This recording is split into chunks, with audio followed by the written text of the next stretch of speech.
Welcome and thank you for joining an episode of Catching Up with Carter. This is his second season on Spotify, and he plans on making this season just as exciting as the last. For any business inquiries such as show sponsorship, content, commercial production, or anything else, please contact Carter at catchingupwithcarter@gmail.com. That's catchingupwithcarter@gmail.com. Now, get ready for your show in 3, 2, 1. Let's go.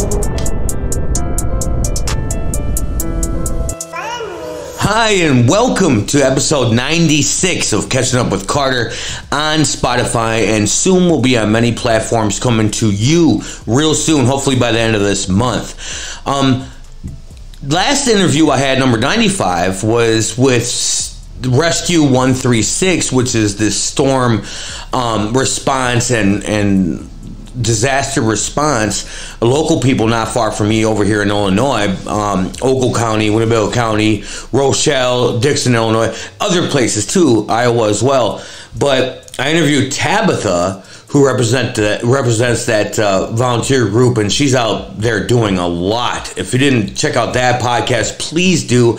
And I learned so much from her, which is super valuable to me because where I live, I mean, she's in my area, and we really have to pay attention to a lot of these storm warnings and alarms, and to know the safest thing you should do as a citizen and what ways you can prep yourself. So that was a very, very good interview. I think it was excellent. And so when we were talking, me and Tabitha off the phone, I told her that I was really excited that I got a hold of a storm chaser finally that's going to, let me interview him. And she asked who, and I said, Skip Talbot. And she said something like, whoa, that's very big. And I said, what do you mean? You know him? And she said, of course. I mean, when it comes to storm chasing and tornadoes and whatnot, and the other thing she really stressed is safety would be Skip Talbot. And Skip Talbot, I'm so excited to interview him today, as I'm excited to interview everybody, but I have so many questions, and he has a lot of experience. I mean, just to give you a little rundown before we speak with him himself to find out, more details and other things, great things. Skip comes with a bachelor's in computer animation and developer concentration from DePaul. Right, but he's been chasing storms for over 20 years. He's been involved in several storm movies such as the 2023 Twisters, Supercell, and so much more. Over 150 tornadoes documented, 260,000 miles driven, over 82,000 followers on YouTube, including his top video, which is of a tornado, and it's got over 12 million views. Skip is the man when it comes to chasing these things, and I have so many questions to ask him about it. A little thing about me is I love photography, right? And I also love nature and weather, and I love all that stuff so much, right? And so when you can mix them all together, so I have a couple bucket list photos. I think a lot of people do. I want to get like a hawk or a bald eagle getting a fish out of water, right? Or getting a real good camera and taking a picture of a full moon or a certain kind of moon. But the other one I've always wanted to see, but from a far distance, is a funnel cloud, or like a tornado. I've never seen it, and I think it's beautiful, and scary at the same time, because you know what it can do. But I think nature and weather and what we live in, I think, is so interesting, right? So I am just so eager to interview Skip Talbot, and please Google the guy, okay? He's got a huge rap sheet of great things. No, I mean, not rap sheet, but a huge accolade list, for stuff he's done with the storms and the community and helping out and all this stuff. He just seems to be an incredible guy, and he's been so down to earth with communication with me, which makes me look even more forward to this, to the podcast, you know what I mean? So please look up Skip Talbot. He's on platforms, Twitter or X. He's also, I'm sure, on TikTok. I don't know. Actually, I have to ask him about that. But I know he's on YouTube, and I know he's on Instagram, and I know he's on Facebook. So look up Skip Talbot. Google the guy. You'll click his website or other websites about him, and you can learn as we talk about other stuff as well. So I just can't wait. In a few moments, we'll be back with Storm Chaser Extraordinaire, Mr. Skip Talbot. Can't wait.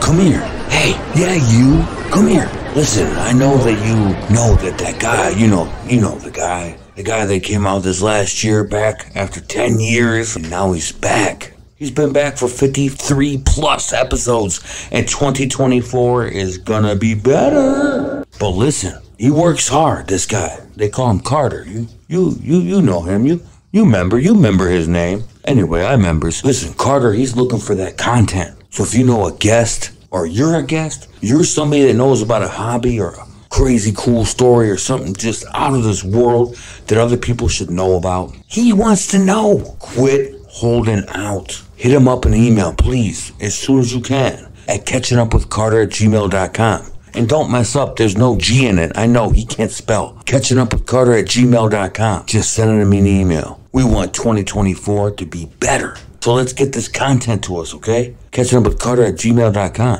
All right, back to the show.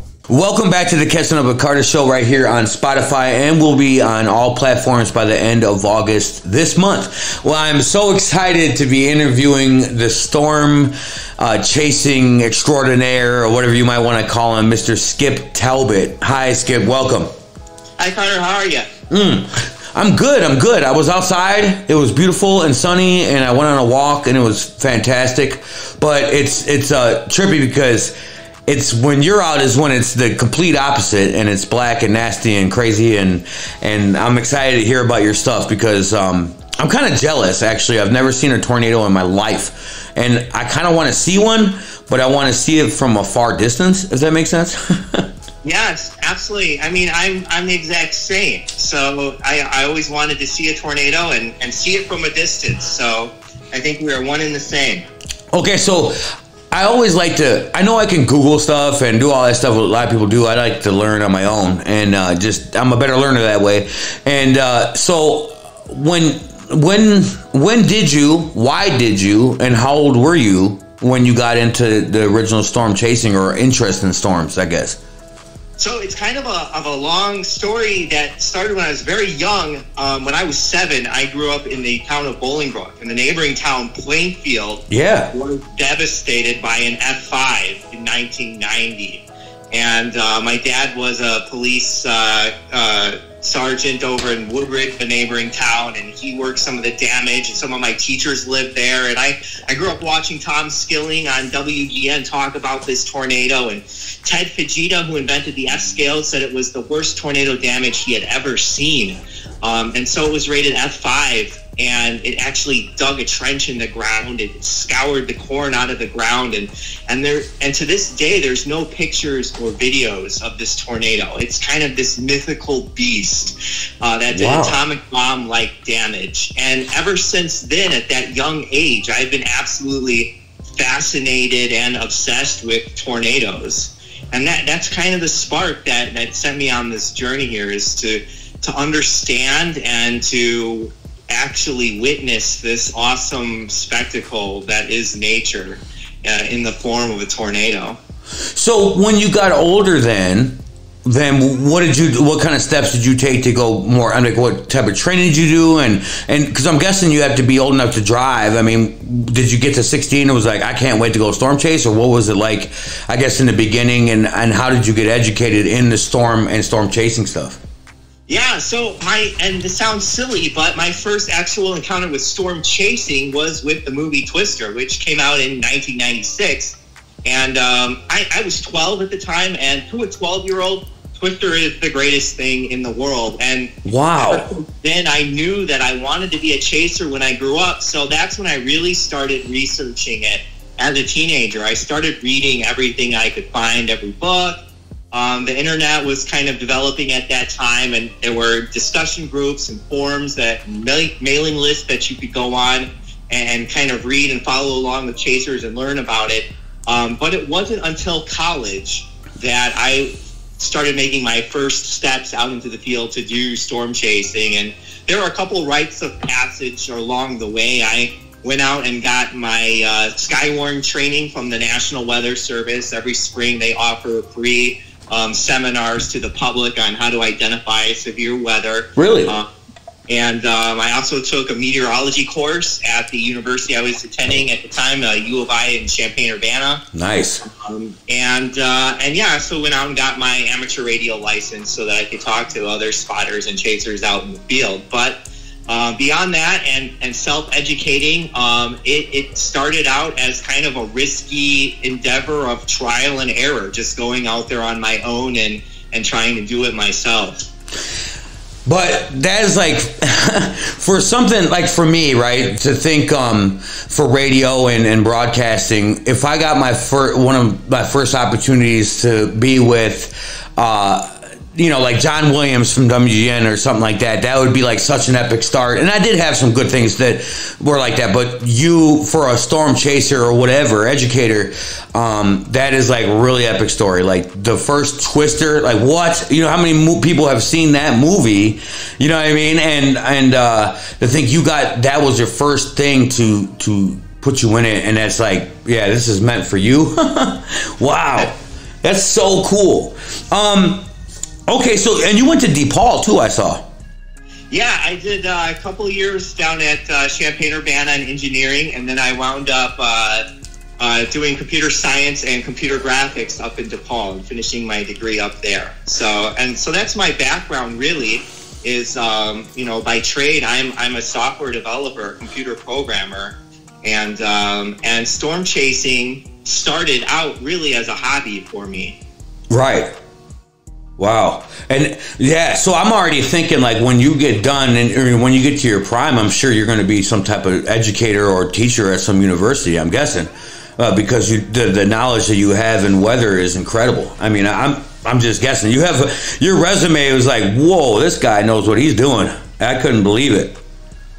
Yeah, thanks. You know, that's how I learned, is other chasers and meteorologists kind of handing down what they know to people who are interested in the field. And so now, after I've been in it for a few decades, I feel like it's my turn to give back. So I do a lot of presentations for storm spotters and chasers on how to safely get out there in the field and see and document some of these storms.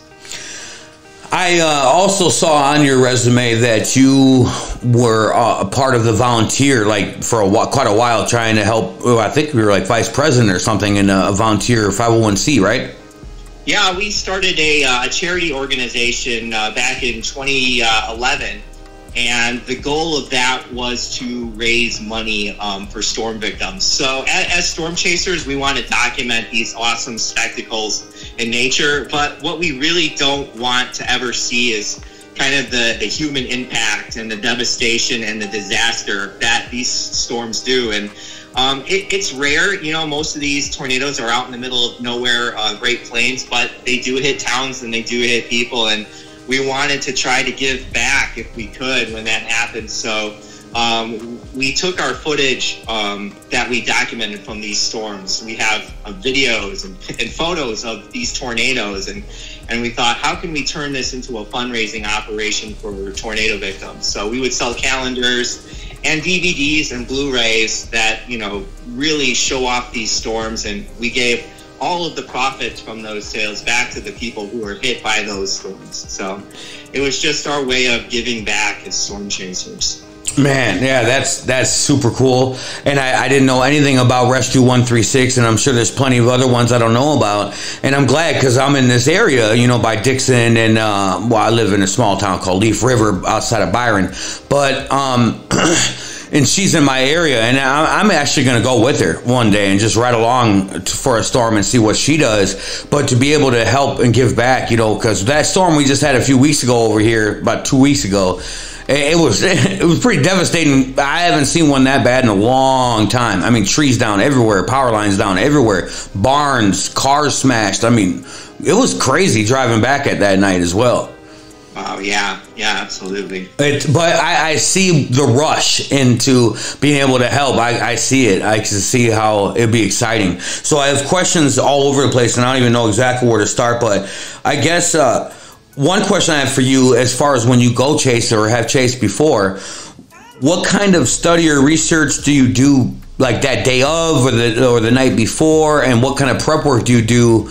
You know what I mean? Like knowing that you're going to go somewhere that could be that dangerous, and then like what do you prep? Like, do you see what I'm saying? Yeah, in terms of how we know where to go or what kinds of precaution. All that stuff is what you do. Okay. Yeah, sure. So I'll just walk you through kind of our setup and how we go on a chase.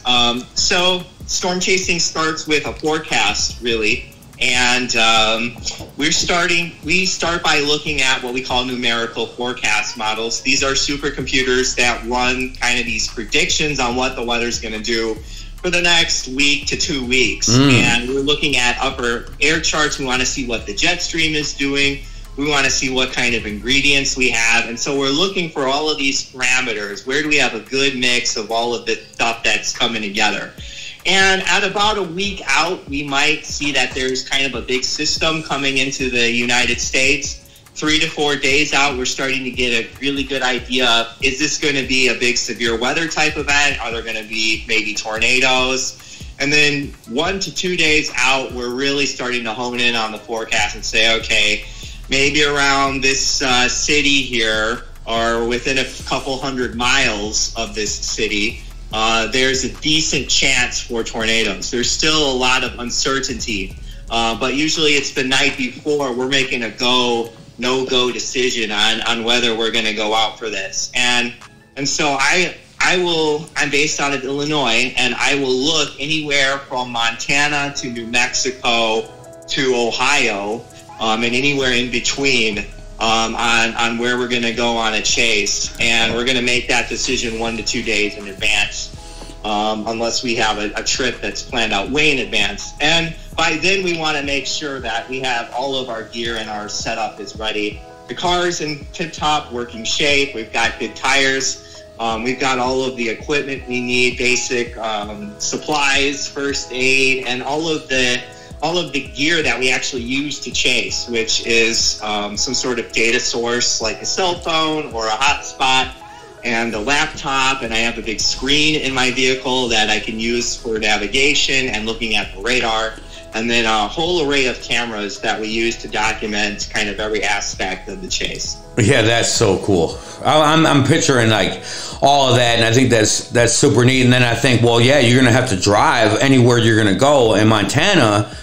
that's a nice little drive if you're gonna have to get there for a storm, I would think. Yeah, absolutely. We'll leave the night before. We'll try to get most of the way there, and then we'll pick it up in the morning. And that's when we're really honing in on our forecast. The day of, we're starting to look at things like visible satellite, and we're looking at surface observations to see where the real ingredients are really setting up. We're not looking at forecasts as much anymore. We want to see what's actually happening, and we're looking at now the radar as well to see where these storms are going to fire.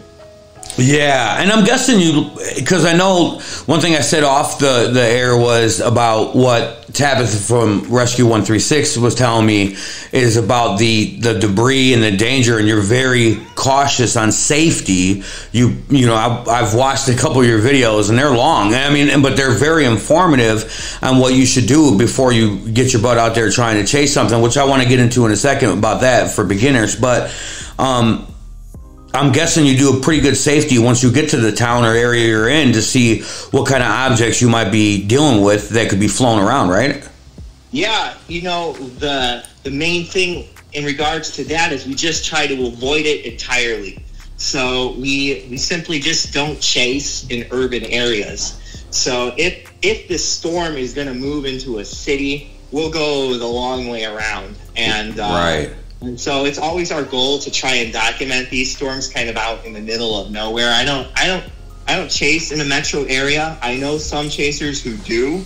It is quite a bit more risky. You have the potential for not only debris and stuff kind of like that, but there's a lot of traffic. You have a lot of panic drivers. You could get kind of trapped. There's a number of dangers that we just say, we're going to just avoid that entirely. That's true. That's a really good point. And that was another thing that Tabitha was saying, was she was on the way to one. I forgot when it was, but it was near Sycamore, Illinois.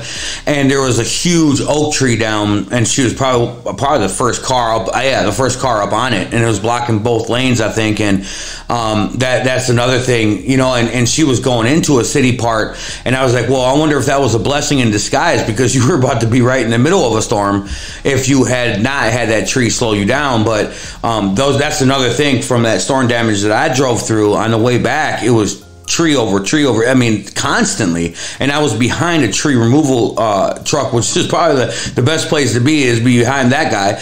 But he was moving them out the way, and it took, I think it took me over an hour to get home, and it normally is a 25-minute drive, you know. But yeah, that's crazy. Okay, so let's go with a fun one. What's the scariest moment you've had out there? Scariest? Oh man. Have you had one? Yeah, I've had several, and that makes it difficult for me to pick one and just tell the story. You can tell too. Yeah.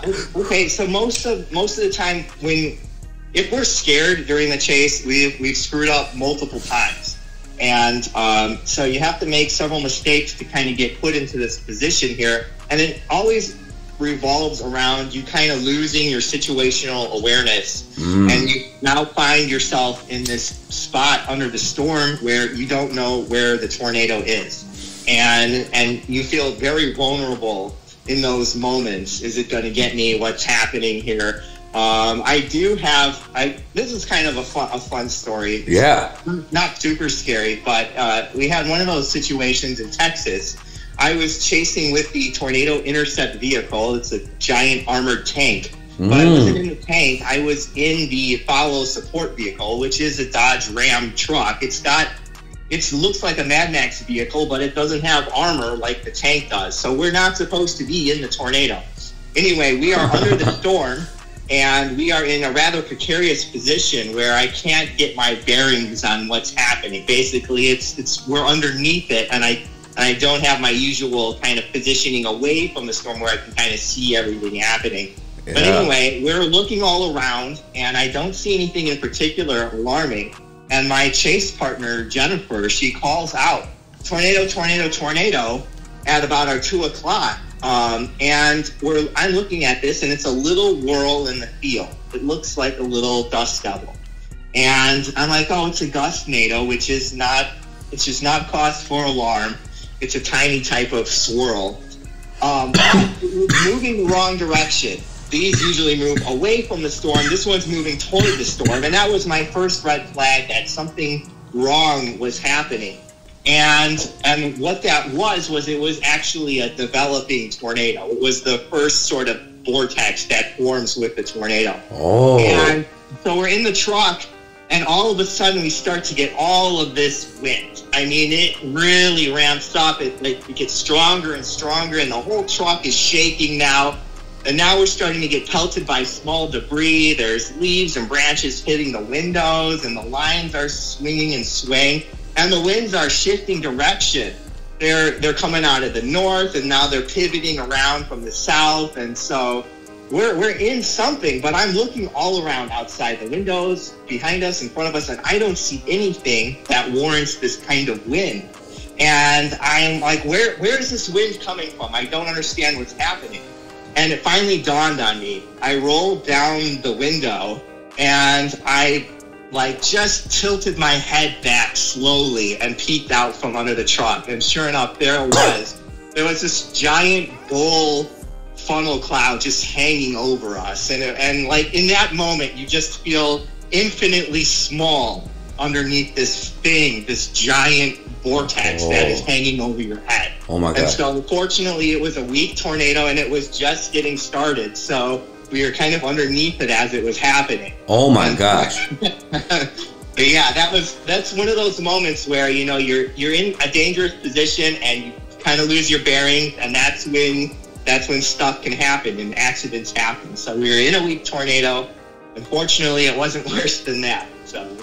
So when you guys park and that gets calmed down, do you do like a debrief of each storm that you do too? That kind of like, hey, we could have done this better. We did this great, but we should think of this, type of thing. Because I'm wondering, like, you're talking with the armored car actor, like, next time I'd rather be in there, or what can we do differently? Right, exactly. So after every chase, I kind of write out what happened. I make a log for each event.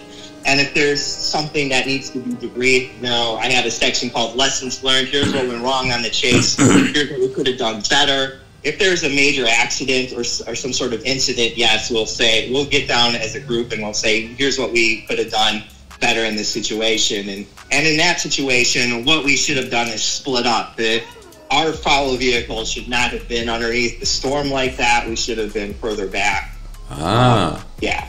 So, and then if I might be mistaken, but off your resume, it says on there that, what did you say, IMF is what it's called? Sorry, say that again? What's the name of that vehicle called? Oh, yeah, that's the Tornado Intercept Vehicle, or the TIV. Oh, TIV, You might know it from the Discovery Channel show Storm Chasers, and that's the one that Sean Casey was driving around. But if I'm not mistaken, you also put that down, which I want to get to the movie and the role stuff like that and the entertainment, but you did that for an IMAX film, right? Yeah. So the reason we were there is we were shooting an IMAX nature documentary, and it was called Extreme Weather, and it came out a year or two after that. So I'm guessing the people that were in charge of that project were actually, I bet they're like, this couldn't have been better, because you were recording the whole time too, right, or no? Yeah, you would think so, right? We're right here as this tornado is kind of forming, and unfortunately, with these kind of dramatic incidents, sometimes they just don't translate to film really well. So you have this giant full funnel cloud over your head, but then you can't fit it in the frame, and you don't have ground reference for it, and you can't get the camera angle on the shot. So I don't even think that whole thing is in the movie at all. So it's just kind of this crazy thing that happened to us that doesn't even get into the IMAX film. So yeah, dang, I was gonna say, I bet they're like, this is perfect. Did you get it? Dang. To be honest, inside the tornado, there's not a heck of a lot to see. It just looks kind of windy and rainy. And usually it's very nondescript about what you're looking at. So it's hard to translate that experience into film. So, yeah. I understand. Okay. Okay, so let's do another one I ask every single guest, or at least try to, is what is an aha moment where you're like, I'm doing the right thing? And I get it, the first thing being able to be a part of Twister, the first one, I think you said 96, but other than that, what's an aha moment where you're like, man, I just love what I do, and I don't know, you got to have one. Yeah, I think you get several in your career, and there's just these pivotal moments in the chase. There's always big ones, like your first tornado. It's this thing you dreamed about. You wanted to go out and witness this force of nature, and you try, you've never seen one, and it might take a few years, and then you finally see that. You finally see it in person out in the field, and you're just overwhelmed with kind of these feelings of awe and wonder, and that's when you know, like, oh yeah, this is a lifelong passion for me. This is what it's all about. So, do you get kind of like cabin fever or bored during the winter? Then you're like, damn, I kind of want to see a tornado right now. Yeah, absolutely. By February and March, you're starting to crawl up the walls, and you're itching to get out there, and you're starting to get really excited. We use that time to kind of reset and work on our gear and our setup and get ready. So you need that break too, because if it would just go constantly, you'd get burned out, and you would need some time to recover and get all of your stuff back together and everything.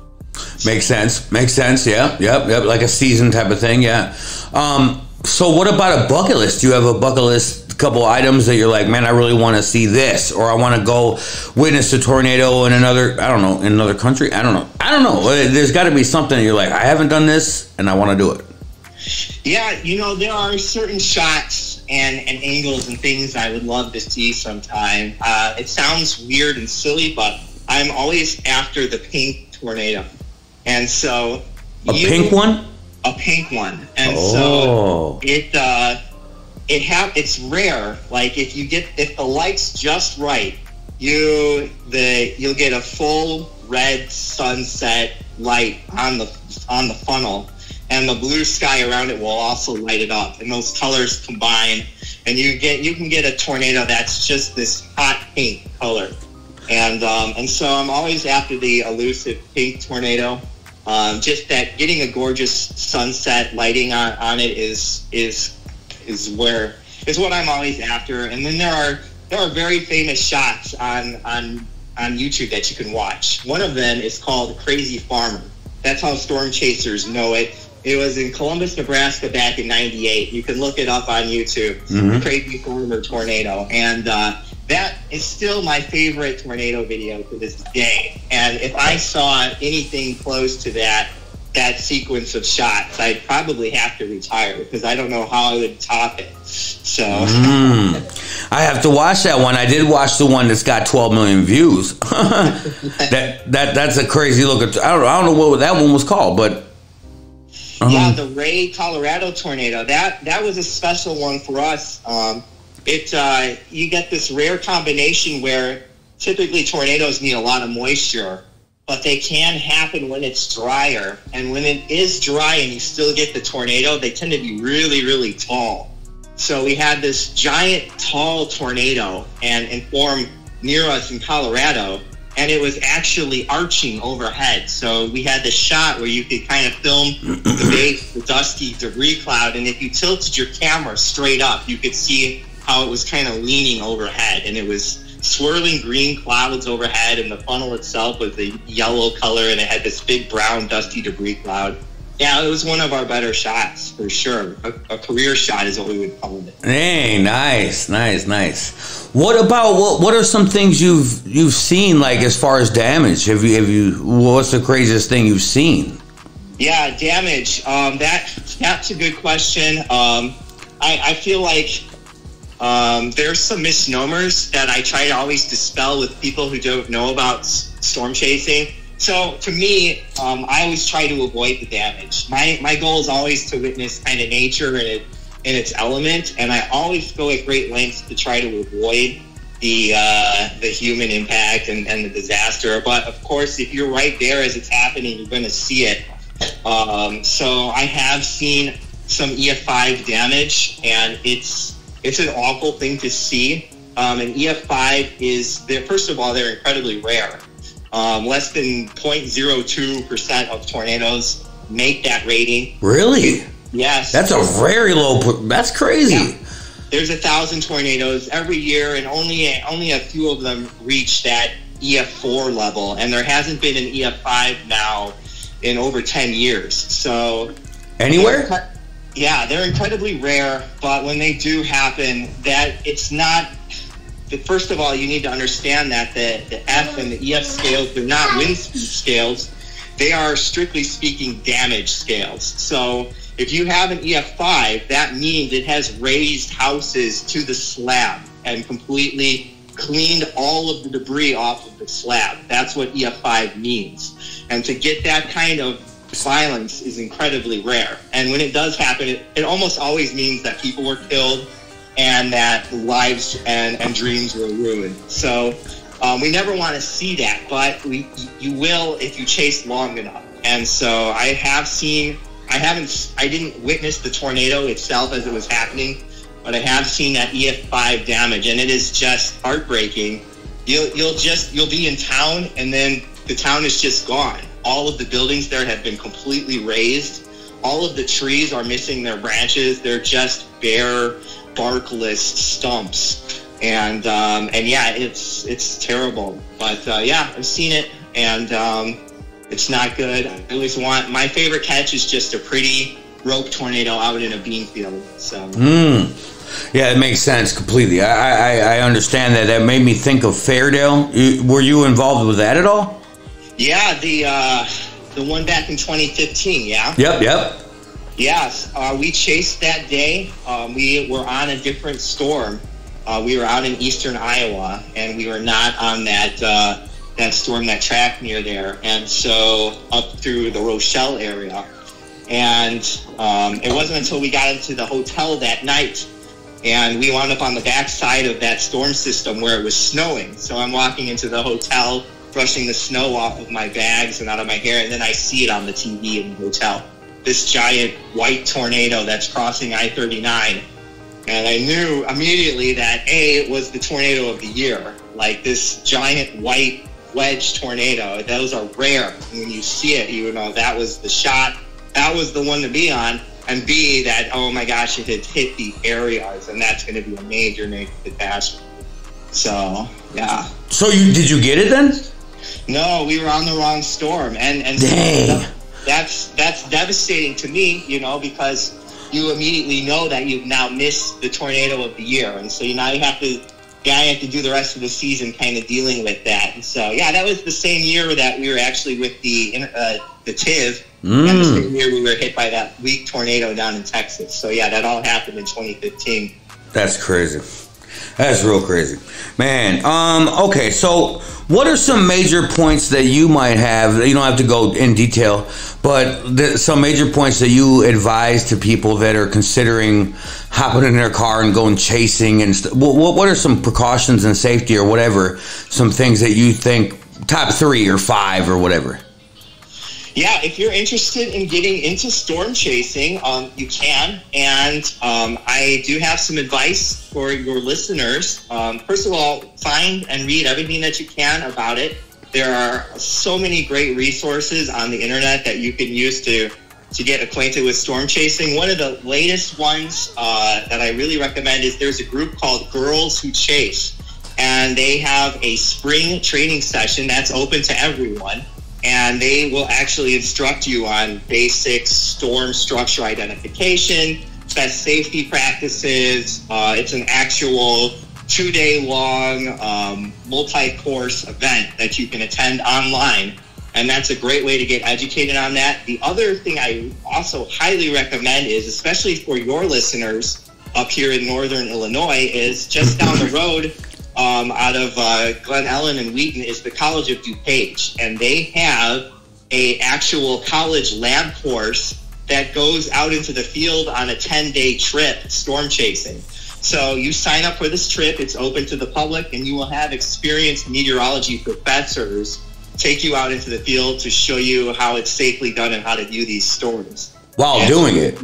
You'll get a professional guide, and you'll go all over the country, and you will see some spectacular things. It's the best way to do it, especially if you don't know what you're doing. If you try to go out there on your own, it's going to be kind of a risky operation of trial and error, and you probably won't see too much. But if you go with one of these groups, you'll have a big head start up on what you're doing out there in the field. So those are the 2 big things I really recommend.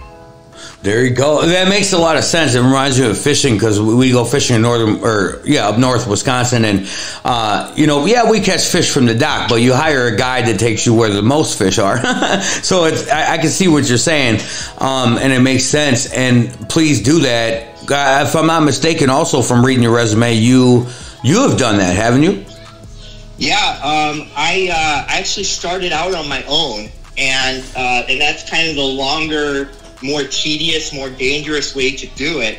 But I did drive for one of College of DuPage's trips back in 2014, and so I got to see their operation firsthand and participate in it, and I highly recommend it. So it is the way to go. So, do you have any meteorologists or storm chasers that you look up to? Oh, I have numerous ones. With some plugs. Plug some big people. Yeah. There's a great documentary that came out recently about Ted Fujita. I'm blanking on the name of it, but definitely check that out. There are books and documentaries about Tim Samaras. He was a pioneering storm chaser, amateur researcher who went out and put probes in the paths of tornadoes. And he is someone we always greatly looked up to. He got a probe in a tornado, a violent tornado was able to get readings from inside the vortex. And unfortunately, that kind of chasing is extremely dangerous, and he was killed in 2013 in a tornado. And, no kidding! Oh my gosh! So, but he was basically a hero to many of us that we all looked up to, a legend and an inspiration and a role model. And so we always cite Tim Samaras. And so yeah, he's up there. But there's so many other big greats that Tim Marshall, for example, he's still out there chasing. He gets sent out to do all of the damage surveys when there's a big violent tornado. And yeah, just a whole bunch of guys out there. They're on the internet. You can follow them. Yeah. Have you ever thought about teaching your own course? I'm occasionally invited to do lectures and presentations, and I'm always happy to participate in those.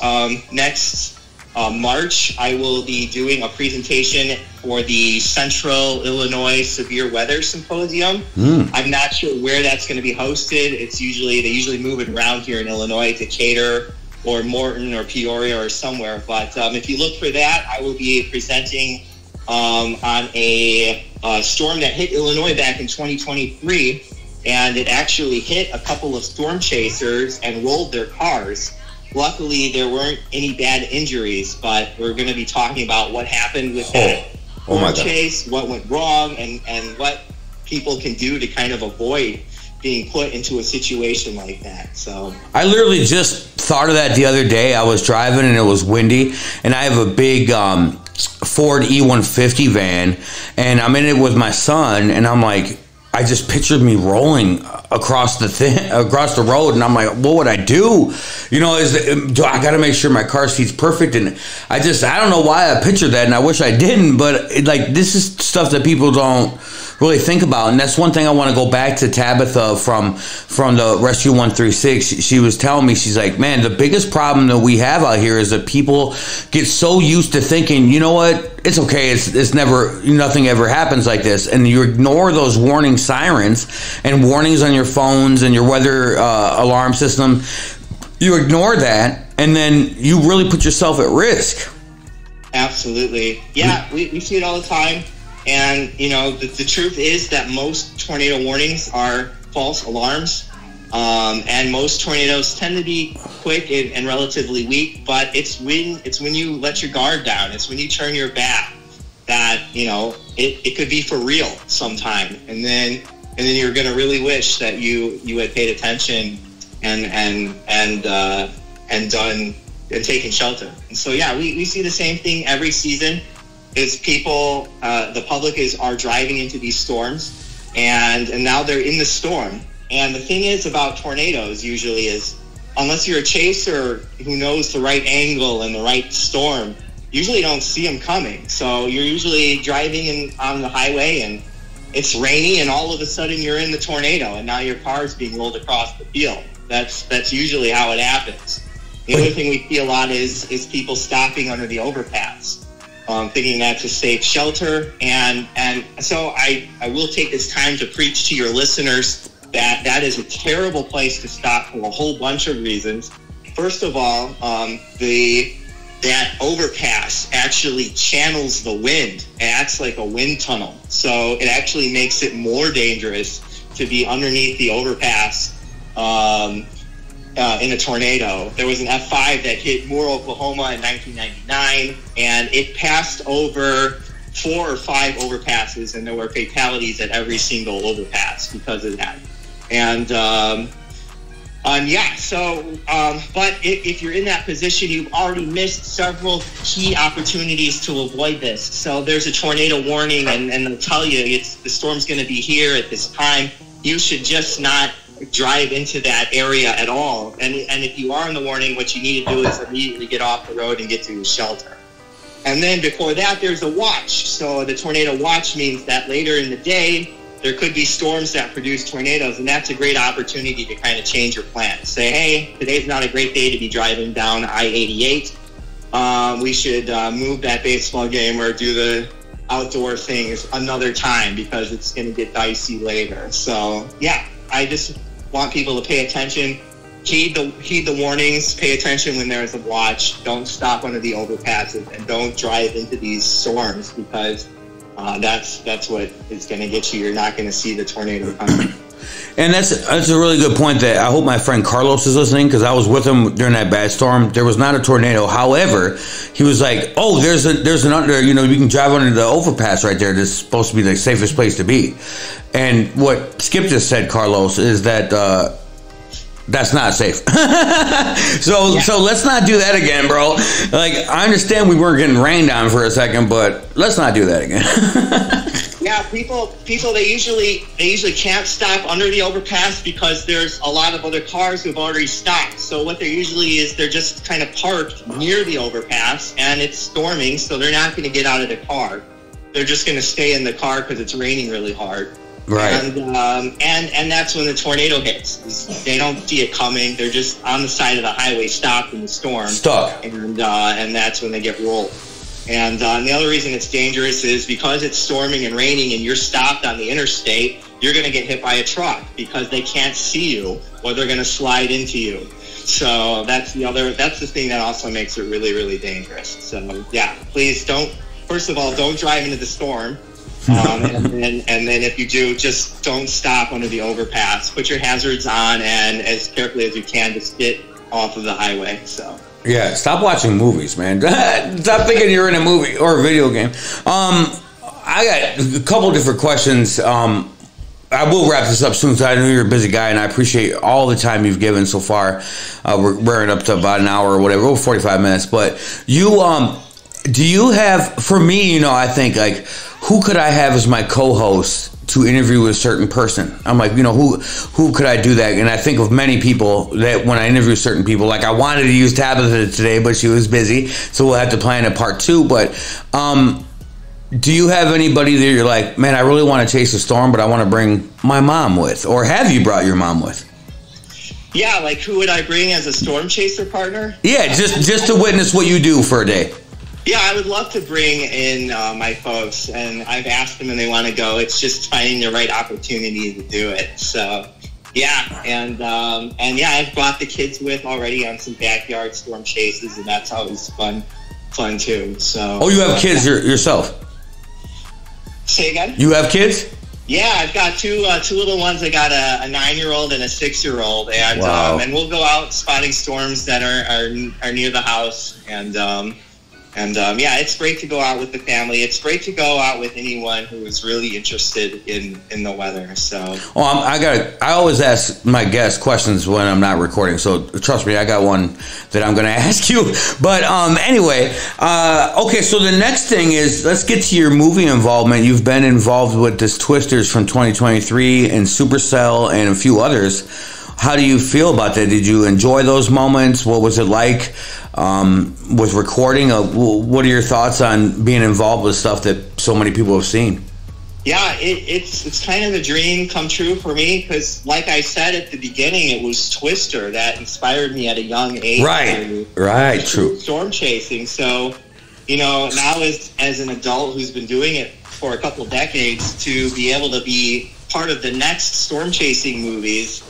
It's really special. It's like it's come kind of full circle now. So Supercell was a small indie project that they shot up in Montana, and it starred Alec Baldwin and Skeet Ulrich and Daniel Diemer, and those guys. It was great meeting the cast and being able to hang out with them, and so that was a really fun time.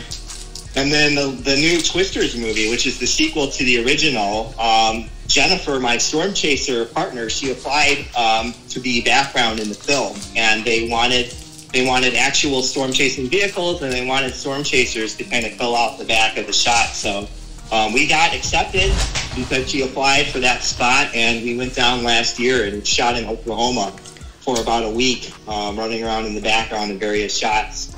And you can see our storm chasing vehicle. It's a silver van with a camera and bubble dome on top of the roof. It's in several of the shots in the movie. So yeah, it's just super special to be a part of that. It was a lot of fun. It was an absolute blast to be a part of that. So How many hours do you think you devoted to that? Just curious, because I know on projects when people are like, I interviewed this guy, they call him the Bucks County Batman, and he dresses as Batman. And anyway, so this guy did something for Vice, and he's like, dude, I forgot how many. I think he told me, I forgot how many hours he told me, but he's like, then it cripped it down to like a 9-minute video. He said, dude, it was like 10 days. I was like, I bet. I know there's a lot of recording, a lot of steps that are like taken. It is a massive operation, and then you see the final product, and it's just absolutely incredible about how little of it makes it into the final film. We were on location for 6 14-hour days, and those 6 14-hour days translated to about 4 minutes in the film, and then in those shots, the shots that we're actually in, and the van, our storm chasing van is in, are less than a second. So, like, you're spending a 14-hour day out standing around in a dusty, hot parking lot, walking around from point A to point B and doing it over and over and over and over again. And then you see the final film, and either that shot was cut, so you're not in it at all, and like that whole day was, you kind of did all that stuff and it's not in the movie, or B, it's so fast you can barely see it. And so you're like, wow, that they used only that little bit, and yet it's so much fun just to be out there. Everyone's having a great time, and it's an absolutely huge project. They had erected temporary cities, and there's hundreds of people working on every single shot. And it's a massive operation. So it's not like you got to do the movie on an actual storm you were chasing. No. That would have been cool. That ruins what they're doing, because they need to be able to control the situation. Right. True that. We were shooting in Montana, and an actual severe thunderstorm rolled into the set, and they had to shut down the production because it sent all the lighting and the rigging flying, and the crew was just trying to hold everything down and keep it from blowing away. Whoa. And, there's rain and wind, and they can't shoot in that. And so, everything's got to be kind of faked in order. It's all movie magic. So, yeah. That's crazy. Yeah, that's cool to know, though. Well, okay, so let's wrap up with what are ways to plug you and your YouTube channel, your social medias, your website. Can you give those out, please? Yeah, if you just go on YouTube and punch in Skip Talbot, my channel will come up. That's where I post most of my content. I also have a website, skip.cc, where you can follow along on some of my chase logs, and I'm also on Facebook. So if you look me up there, you can kind of follow my page. But, that's about it. Do you have any storms coming up? No, we are in kind of the off season now. There are tornado events in the summertime, and they pop up here and there, and they're oftentimes a smaller event, but every once in a while, Illinois will get a huge summer tornado. Plainfield is the best example. That was in August of '90. Also, Roanoke, downstate a little bit, back in 2004 in July, had a big F4. And so they do happen in the summer, and I'm always kind of looking out. Last year we had a big tornado near Taylorville, Illinois, that I was on in August as well. But, usually summer's a little bit quieter because the jet stream has migrated north into Canada, and we're now in what I like to call the summer doldrums. But it's April, May, and June. That's our big three here in Illinois, and that's when I'm really watching for tornadoes and severe weather. So that's good to know. That's real good to know. Okay, that's interesting. Well, again, this is Skip Talbot, and if you don't already know who he is, please Google him. He's all over the place. I've done it myself, but he's on Instagram a little bit, right? You're on Instagram, but you're on Twitter, and then as well as YouTube is his thing, and over 82,000 followers. One video with 12 million, and another one with some million, I think, and a lot of videos. Excellent footage. I mean, just incredible stuff that he's seen. And again, he really pushes safety. So, and do your research. There's so much out there now that we got it in our dang hands, on the phone and then laptops and YouTube on your TV. There's just so much you can watch before you do this. And he insists you do it because, of course, he wants more people out there. The more information, the more education, and more people doing what he does is what he probably wants. But we need to do it safely. You know what I mean? It's just like guns. They might be cool, but maybe we got to do research before we just go shoot ourselves. Yeah, That's a great analogy, you know, and I like to compare it to hunting too. You know, you see storm chasing in movies and it looks like a crazy adrenaline-filled action thing, and it's really a lot more mundane, and it's actually a safe hobby if you put in the right research and precautions. So just like hunting isn't like Rambo where you're running through the jungle shooting everything, you are taking all the necessary steps and precautions to be safe when you're out there with a firearm out in the woods. And to me, it's very similar. It's being out in nature. It's witnessing and seeing everything and having that great experience while you're out there. So yeah, it's very similar to me. The last thing I just thought of right now is, do you ever have a plan of like trademarking some type of product, like I don't know, some tornado equipment or something, like the Skip Talbot 3000? I don't know. Have you ever thought of something you can trademark with all your experience? Because you have over 150 tornadoes. I haven't seen one, and it makes me kind of, it's kind of sad. Yeah, I don't have any sort of like crazy contraption or device other than the cameras that I shoot with. And they're always kind of haphazard hobby projects. So, you know, I'm making camera enclosures under acrylic domes that use servo motors, so I can get, you know, pan and tilt shots of these tornadoes while we're in motion. And I never actually, you know, went about trying to market that, you know, because to me it was always a big kind of pain in the butt trying to build these things and keep them running and everything, and it was a full-time job. But people have copied the design and been selling it. So yeah, the camera dome with the cameras underneath it, and you'll see that in the Twisters movie if you look for it. There's a couple cameos of it. So. Nice. Okay, well, that's good to know, man. I appreciate your time, like absolutely 100,000%, and I thank you again, Skip, for doing this with us. Yeah, absolutely. It was a lot of fun. Thank you guys for listening to the Catching Up with Carter and Fam Show. Please subscribe on our other social medias. Thank you guys, and we'll see you next time on the Catching Up with Carter and Fam Show. Bye.